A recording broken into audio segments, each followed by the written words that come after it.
Tim Minchin is the subject of the documentary Rock and Roll Nerd. He's a composer, singer-songwriter who satirises life as most of us know it. A few years ago, he was just another performer with ambitions, with a working wife who supported him, and then he got a gig at the Melbourne Comedy Festival, and that's where life started to change. And the winner is this year, the inaugural one. Who can it be? An absolutely brilliant show that I saw here the other night. Tim Minchin. Thanks very much. That's great because I'm going to go to Edinburgh and do a show with Karen, which is really nice, and it's just really exciting, and it's also nice to know that like when I didn't get an award, they just made one for me. From Melbourne to Edinburgh, where life started to get more complicated.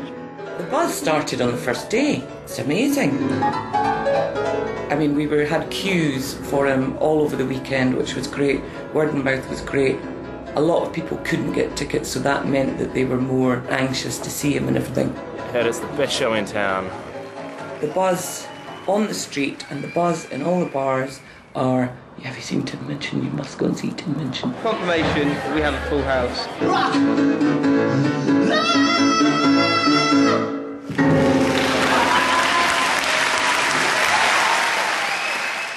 And in the course of the film is the added adventure of potential parenthood. I must admit I was underwhelmed for much of the early part of Rock and Roll Nerd, which is the title of one of Minchin's songs. It's a fairly nuts and bolts narration of the rise and rise of a performer's career. But by the end, the ordinariness of the early part begins to have a resonance as Minchin begins to deal with his success. In a quiet way, it is an exploration of fame and its consequences. It's an affirmation of the value of grounding. The yearning for acceptance, for the applause, the inability to deal with criticism, the pressure that initial success brings are all part of this ultimately revealing film. David? It is interesting, and it always amazes me when a fly-on-the-wall filmmaker is in from the very start of a story, as it seems that they are here. You know, before the guy is famous, he's appearing in Melbourne, and he wins this award. He goes to Edinburgh, becomes a big star, and the film is with him every step of the way. Yes. And that's is it luck or is it? Well, talent spotting. Maybe it's a combination of both, because you never know how these things are going to go. But in this case, of course, it's worked out really well. I think it's a fascinating portrait. For all the reasons you said, I agree with you very much. I think, like many documentaries that we see these days, it's a little bit long. I think it, could have been tightened a little bit, but it's pretty interesting. So I'm going to give it 3.5.